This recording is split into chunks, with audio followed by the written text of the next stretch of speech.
নদীর একুল ভাঙ্গে ওইকুল গড়ে, এই তো নদীর খেলা।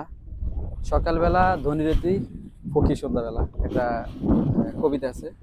যাই হোক, তো আমি এখন যেখানে দাঁড়িয়েছি এটি হচ্ছে নোয়াখালীর হাতিয়া উপজেলার 2 নং চানন্দি ইউনিয়ন। মানে এখানে এসে যেটি দেখতেছি, রনি যদি ক্যামেরাটা একটু এদিকে ঘুরাই, তাহলে আপনারা দেখতে পাচ্ছেন এই যে এই পরিবারটা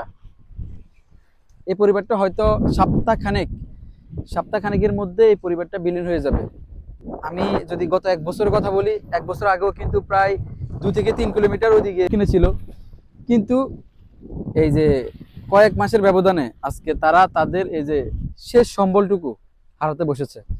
এই যে এই জায়গাগুলোতে কারা বসবাস করে, জাস্ট আমরা যদি একটু ঠান্ডা মাথায় চিন্তা করি, যারা হচ্ছে একদমই অসহায়, অত দরিদ্র, হ্যাঁ, তারা এই প্রত্যন্ত অঞ্চল, চর অঞ্চল, একদম নদীর কাছে তারা বসবাস করে। তারা আসলে মানে একটু যদি আপনি চিন্তা করেন, তারা একদম সব কিছু থেকে অবহেলিত। এই যে সরকারি কোনো সুযোগ সুবিধা পান না। এই যে জনপ্রতিনিধি যারা আছে তাদের অনেকবার আশ্বাস দিয়েছে, আওয়ামী লীগ সরকার অনেকবার আশা দিয়েছে যে এখানে বেড়িবাঁধ করে দিবে, এখানে নদী ভাঙ্গন যেন রোধ হয়, অনেকবার আশা দিয়েছে। তারা এই আশায় তারা কিন্তু স্বপ্ন বুনতেছিল। এই যে এখানে ফসলি জমি, কয়েক লক্ষ কোটি টাকার সবজি যায় এই অঞ্চলগুলো থেকে, অথচ এই অঞ্চলের মানুষগুলো কেন অবহেলিত? তাদের যে দেখেন, এই পরিবার দিকে যদি একটু তাকায়, রনি একটু জুম করে দেখাও, এই যে গড়টা, হয়তো কয়েকদিনের মধ্যে এটা নদী গর্ভে বিলীন হয়ে যাবে। তারা কোথায় যাবে, কোথায় থাকবে? তারা যে কিছু মানে কিছু টাকা দিয়ে যে একটা বাড়িঘর কিনবে, তাদের ওই ইয়েটুকু নাই। আমরা হয়তো আমরা কয়েকটা মানুষের সাক্ষাৎকার নিয়েছি। আসলে গ্রামের এই অঞ্চলের মানুষগুলো তাদের কষ্টের কথাগুলো বলতে পারে না। আপনারা যদি এখানে আসেন, সরজমিনে আসেন, দেখেন তারা কিন্তু খুবই সহজ সরল। তারা মানে একদম খুবই সহজ সরল। আপনি যদি তাদের সাথে কথা বলেন তাহলে বুঝবেন। মানে তারা তাদের বুকের কষ্টের কথাগুলো তারা মানে এক্সপ্লেন করতে পারে না।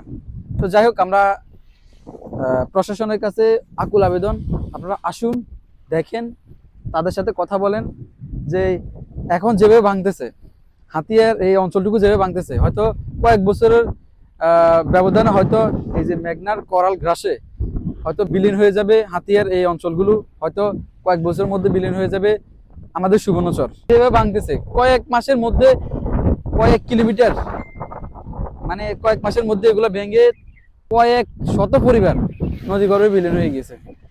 তো প্রশাসনের কাছে আমি একজন সাধারণ নাগরিক হিসাবে, আসলে আমি মানে ক্যামেরার সামনে কথা বলতে ইতস্ত বোধ করি, ক্যামেরার সামনে কথা বলতে পারি না। তারপর রনি বলতেছে যে ভাই একটা ভিডিও করেন, কথা বলেন। তো যাই হোক, আমার যদি কথায় কোনো ভুল ত্রুটি হয়ে থাকে ক্ষমা দৃষ্টিতে দেখবেন। আমার প্রশাসনের কাছে মানে করজোরে একটা অনুরোধ, অতি দ্রুত আপনারা এই নদী ভাঙ্গন প্রতিরোধে পদক্ষেপ নেবেন, যেন আজ আব্দুল হান্নান মাসুদ ভাই আছে, আপনারা দায়িত্বে থাকা অবস্থায় এই মানুষগুলোর জন্য কিছু করেন। নির্বাচন হলে দেশের যে পরিস্থিতির যে অবস্থা, এগুলা কি হয় জানি না, আপনারা একটা বাজেট করেন, কিছু করেন, কোনো রকম জীবনযাপন করে থাকতে পারে, আপনারা ওই ব্যবস্থাটুকু করে দেন, তাদের জন্য কিছু একটা করেন। এই যে আমরা একটু আগে একটা সাক্ষাৎকার নিয়েছি, রনি জানে, এটা জেলে, সে বলতেছে আমি জেলের জন্য সরকারের বছরে একটা বাজেট হয় জেলের চাউল, অথচ তারা চাউল পায় না। মানে তারা সব দিক দিয়ে অবহেলিত। কেন তারা অবহেলিত?